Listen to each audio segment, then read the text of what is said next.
강유정 대변인입니다. 이재명 대통령이 오늘 차관급 인사를 단행했습니다.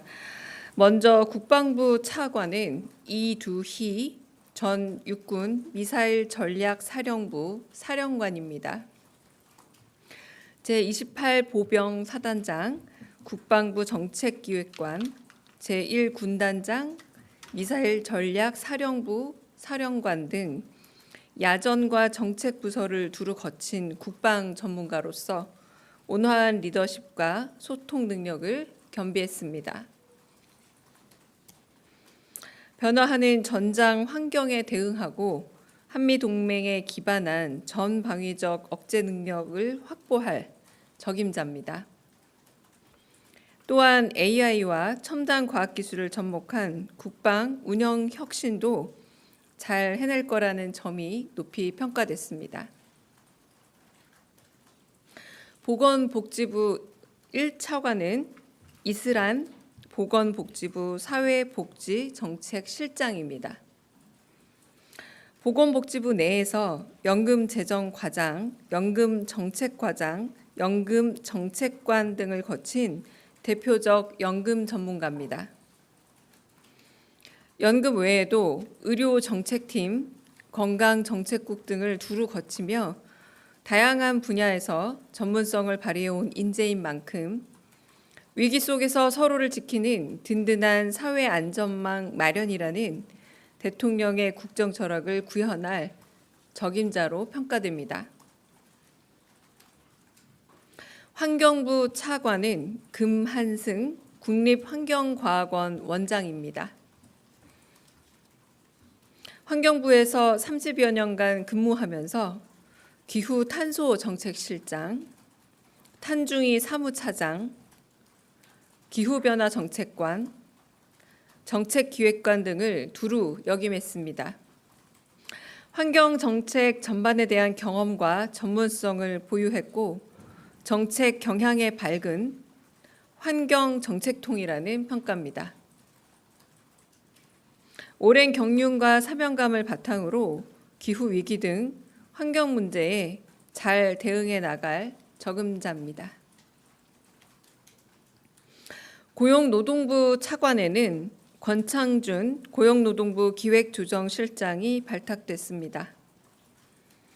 노동환경 개선을 위해 전례 없는 대규모 면접 조사를 실시하고 청년이 참여하는 노동의 미래 포럼을 구성하는 등 적극적인 일처리가 강점입니다. 적극적 소통을 통해 사회 갈등을 해소하고 고용노동 행정의 전문성을 살려 일자리 창출에 기여할 전문가입니다.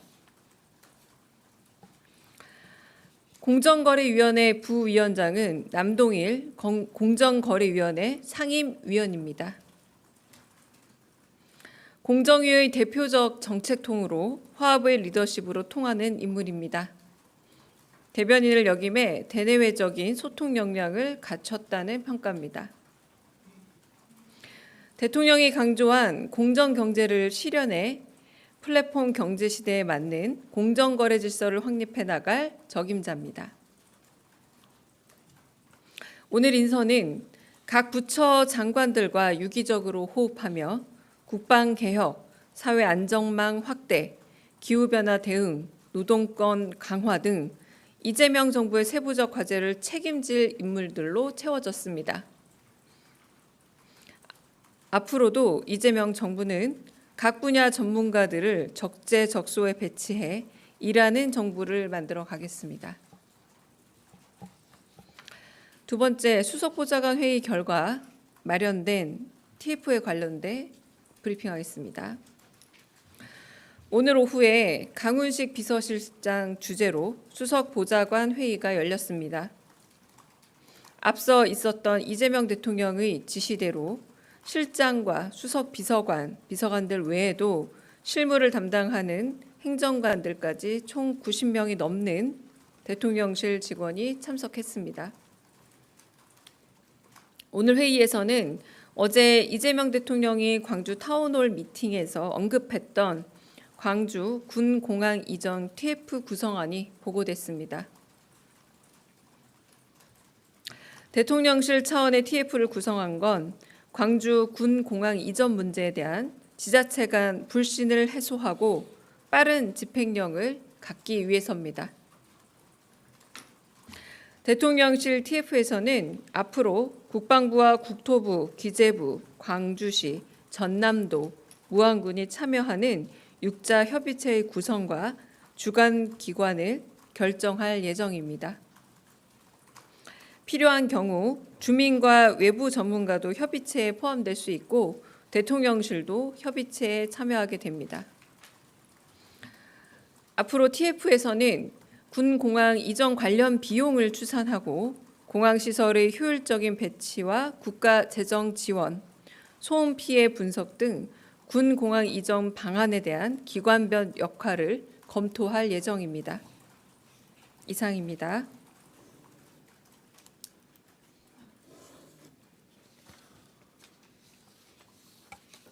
네, 혹시 질문 있으면 질문 받는데요. 아직은 KTV 외에는 영상은 정리하도록 하겠습니다. 네, 질문 있으시면 질문 받겠습니다. 네. 네, 서울신문의 박기석입니다. 네. 광주 군공항 이전 TF의 그 좌장이라고 해야 될까요? 그 리더는 누구인지 좀 궁금합니다. 지금 국토비서관실이 간사를 맡고 있고요. 국방비서관실과 자치발전비서관실, 갈등조정비서관실로 구성이 되어 있습니다. 향후에 이런 비슷한 TF들이 만들어질 확률이 좀 있기 때문에 좀 장기적인 이 TF 전체를 총괄하는 건 조금 의논을 거쳐야 한다고 알고 있습니다. 현재 요 군공항 이전 관련 TF는 이렇게 마련되어 있습니다. 네. 앞에 마이크 좀 전달해 주세요. 네. OBS 최한성인데요. 비슷한 TF가 만들어질 거라는 건 이런 갈등 사안들에 대해서 대통령님께서 앞으로도 계속 좀 개입을 하시면서 조정력을 하시겠다는 의도이신지 여쭙고 싶습니다. 네, 일단은 개입이라기보다 개입이란 용어는 적절치 않은 듯합니다. 꼭 그 중앙 정부가 힘을 좀 더 보탠다거나 대통령실이 굳이 갈등 조정에 들어갈 필요가 없는 문제는 가지 않아도 되겠죠. 그러나 꼭 필요한 부분, 가령 10여 년이 넘도록 지금 이 문제처럼 좀 복합적인 문제가 관련되어 있을 때에는 아마 어제처럼 타운홀 미팅 형식 같은 것들이 계속이 되고 거기서 직접적으로 민원을 청취한 다음 그래서 사회적 갈등 구조에 있어서 해결에 대통령실의 도움이 필요하다고 생각이 하면 만들어질 확률이 있다라는 거고요. 이거는 어디가 만들어질 예정이다라기보다 그런 경우 타운홀 미팅도 계속될 확률이 있고 그렇다면 만들어질 가능성도 있다 정도의 가능성으로 보시면 맞을 듯합니다. 네. 네. 네, 한국경제TV 전범진입니다. 지금까지 몇 차례 차관 인사가 이루어졌는데 사실 보통 이제 과거의 정권들의 사례를 보면은 장관 인사가 임명이 되고 그 이후에 차관 인사가 따라오는 사례가 좀 있지 않았습니까? 그래서 지금 후보자로 뭐 모든 부처는 아니지만 오늘 지명되신 분들 중에서도 이제 장관 후보자가 있는 부처들이 있는데 그 후보자들과 교감이 있었는지 그리고 뭐 아직 후보자이기 때문에 없었을 수 있지만 그렇다면은 이제 좀 그 장관들이 직접 인사권을 행사해서 좀 정책을 추진하는 수월성 측면에서 좀 어려움이 따를 수 있다라는 그런 우려에 대해서는 대통령실은 어떤 입장인지 궁금합니다. 일단은 첫 번째 질문에 대해서는 인사에 관한 하는 이재명 정부의 원칙이 있겠죠. 그리고 그런 방면에서 실질적인 장관 인사들과 그리고 이제 차관 인사들 검증이 거치고 난 이후에 지금 발표하고 있다고 말씀드릴 수 있겠습니다. 두 번째 질문은 제가 약간 이해하기가 좀 어려운데요. 뭐 장관 지명 후보자들과 교감이 있었냐는 얘기라고 이해하면 되겠습니까? 있었는지 그리고 혹시 없었다면은 뭐 사실 아직 후보자 신분이기 때문에 없었을 수 있는데 그렇다면은 이제 장관들도 이제 본인들과 같이 일할 차관들을 임명할 수 있지 임명에 대한 목소리를 낼 수 있는데 그러지 못함으로써 이제 좀 국정과제 추진이나 이런 거에 있어서 어려움을 겪을 수 있지 않나 뭐 그런 얘기가 관가에서도 나오곤 하더라고요. 그래서 그런 거에 대해서 어떻게 어떤 보시는지. 관가에서요? 이제 세종관가. 세종관가에서요? 예. 어떤 부처에서요? 그거를 제가 말씀드리기는 좀 어렵죠. 제가 말씀드리기 어려운 네네. 부분이고 일단은 인사 문제에 대해서는 인사권자의 고민과 여러 가지 상황 판단 있지 않았을까라는 생각이 들고요. 장관은 제가 알기로 아직 후보자로 알고 있습니다. 내정자고 인사청문회도 거쳐야 하는 걸로 알고 있기 때문에 그 부분에 대해서는 제 판단에는 확인해 볼 여지도 별로 없을 것 같긴 한데 한번 확인은 해보겠습니다. 네. 저 매체가 어디신지 좀 네, 네. 안녕하세요. 오마이뉴스 이경태 기자입니다. 어제 국정기획위에서 부동산 대책과 관련해서 단기적 대책 같은 경우에는 대통령실과 정부 그리고 국회가 해야 될 것이다라고 했거든요. 여기 관련해서 대통령실에서 부동산 대책 관련해서 좀 논의를 하고 있는 단위가 있는지 아니면은 대통령께 보고가 올라간 것들이 있는지 좀 궁금합니다. 네, 그건 좀 더 확인이 필요한 상황이라고 알고 있고요. 네, 확인이 된 이후에 말씀드리겠고 아마 뭐 확인이 된 이후도 뭐 관련된 그런 부처에서 혹은 관련된 처에서 먼저 브리핑이나 뭐 말이 있지 않을까 싶습니다. 현재로서는 좀 확인해 볼 사항으로 판단됩니다. 네. 네. 저 뉴스원의 한재준 기자인데요. 그 대통령께서 저번 수보 회의에서 이제 뭐 환율이나 유가 문제 언급하시면서 좀 대책 세워달라고 좀 제시도 하셨는데 오늘 회의에서도 좀 후속 조치에 대한 뭐 좀 논의가 있었을지 궁금하고요. 그리고 이제 뭐 그 경제 문제가 좀 시급한데 저희 지금 어떻게 보면은 경제 컨트롤 타워 격인 뭐 부총리 인선이 아직 안 됐는데 뭐 이번 주 안에 좀 낼 수 있을지 그것도 좀 답변 부탁드리겠습니다.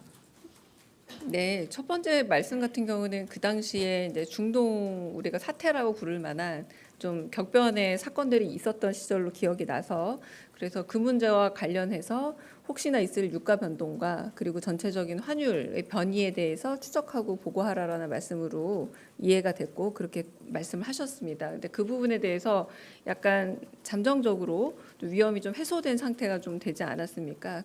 그렇지만 장기적으로 봤을 때 경제적인 변동 사항에 있어서의 국제 변화에 대해서는 추적하겠지만 아까 말씀하신 것처럼 당장 오늘 보고가 필요한 사안은 아닌 걸로 조금 정리가 된 듯합니다.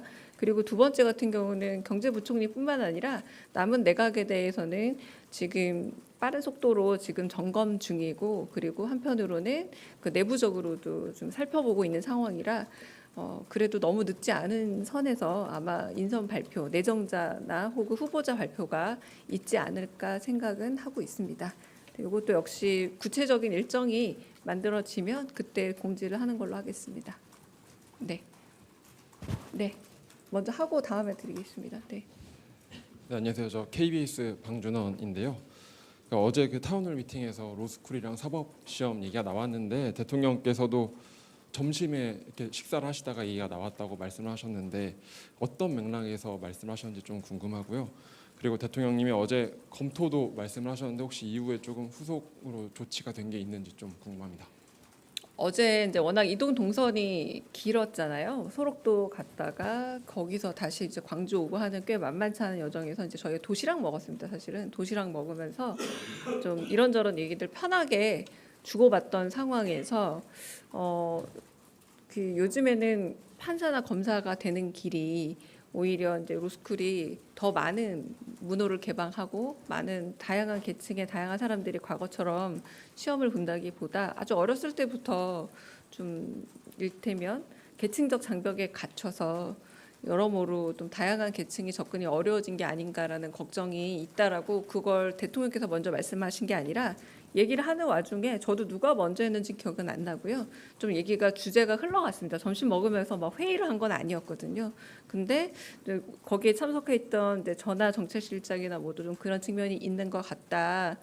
듣기로는 뭐 로펌에 들어가고 할 때도 상당히 좀 여러 가지로 현실적 제약들이 있는 모양이다. 이런 얘기들을 이제 서로 들은 정보 차원에서 약간의 이야기를 주고받았고 마침 어제 타운홀 미팅에서 사법제도 부활에 대한 민원이 있었잖아요. 그래서 그 말이 아마 그 점심 때 나눈 이야기를 환기를 하게끔 해드린 것 같습니다. 근데 그 부분에 대해서 어제 또 대통령께서 하신 말씀이 있죠.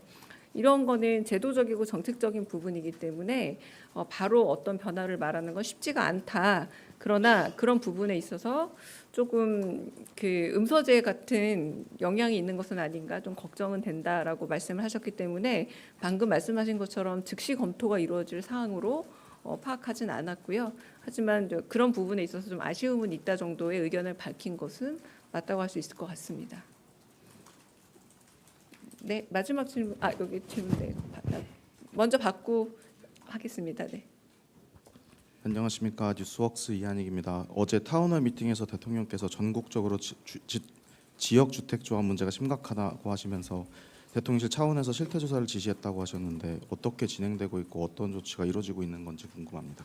네, 그 문제는 사실상 대선 후보 시절에서 경청 투어를 할 때도 어딜 가나 꼭 한 분씩 그 문제들에 대한 좀 토로가 있었습니다. 어느 지역에 가나 한두 분씩 꼭 그렇게 계약서를 들고 와서 지금 여러 이제 분양에 있어서의 문제가 있다라는 걸 좀 파악하신 상태였기 때문에 지금 전수조사 내지는 그런 부분에 대해서 정책실장에게 지시한 상황이고요. 그건 제가 말씀드렸다시피 전수조사 및 여러 가지 상황들이 필요하기 때문에 바로 결과가 나오긴 조금 시간이 걸리지 않을까 싶지만 전수조사 착수했다라는 것만 말씀드리겠습니다. 네, 여기 네. 네, 안녕하세요. 조선비즈 이슬기입니다. 어제 대통령께서 그 타운홀 미팅에서 군공항 부지 판매 차익 예상치를 이제 물으셨는데 지자체 간에 답하는 수치도 달랐고 또 최근 수치는 아예 안 나와서 대통령께서 좀 이러니 불신이 생기죠라고 좀 강조하셨던 걸로 기억합니다. 그래서 앞으로 TF에서 요 구체적인 조사도 실시하고 그 수치 같은 거를 언론의 브리핑 통해서 좀 알려주실 계획이신지도 여쭙고 싶습니다.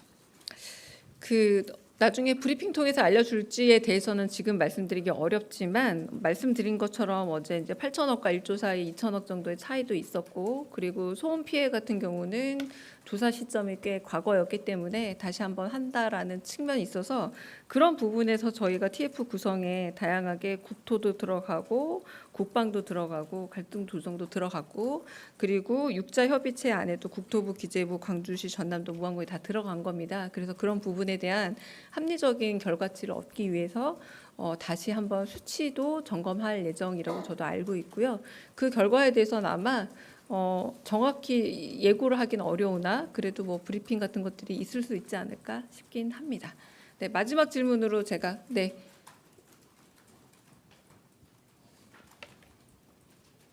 네, 대회님 뉴시스 김용록입니다. 네. 어제 김민석 국무총리 후보자에 대한 인사청문회가 끝났는데요. 하지만 보고서 채택은 이루어지지 않게 됐습니다.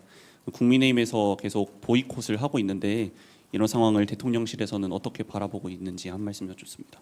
그리고 질문 하나 더 드리면 생중계라서 외교 사안을 여쭤도 되는지 모르겠는데요. 그거는 좀 이따가 다시 물어보시면 어떨까요? 네. 외교 사안은 어떤 사안이라도 외교나 안보 문제는 지금 생중계되는 백불에서는 대답이 어렵습니다. 네, 다시 제가 이따 카메라 끄고 그거는 안보나 보안에 대해서는 보시는 분들도 오해 없으시게 요거는 하기 어렵다라고 미리 말씀드리겠습니다.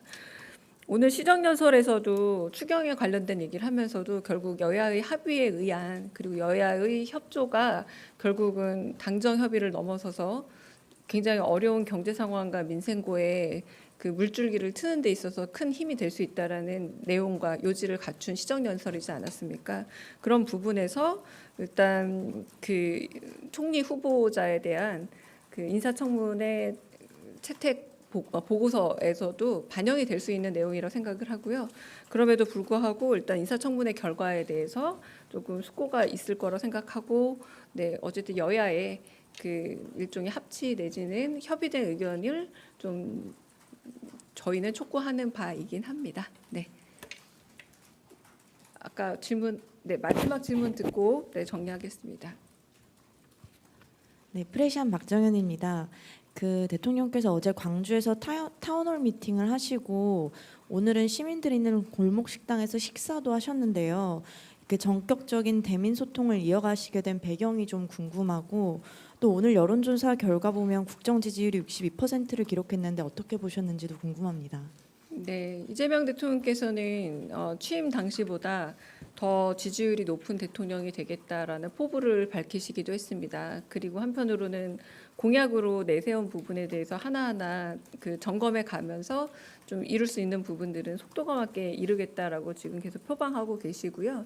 무엇보다 오늘 시정연설은 다름 아닌 민생과 경제를 살리기 위한 추경 예산에 대한 국회의 도움을 요청하는 자리였습니다.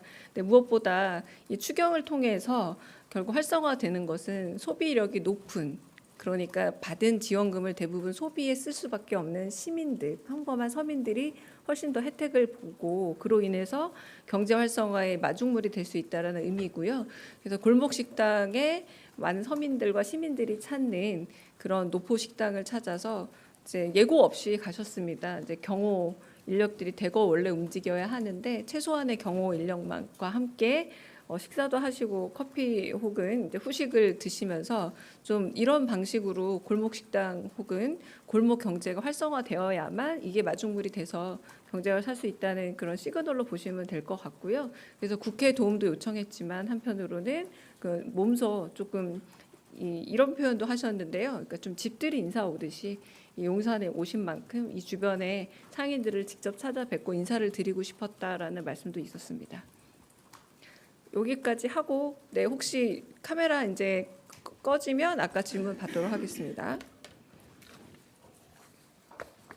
정리됐을까요? 네.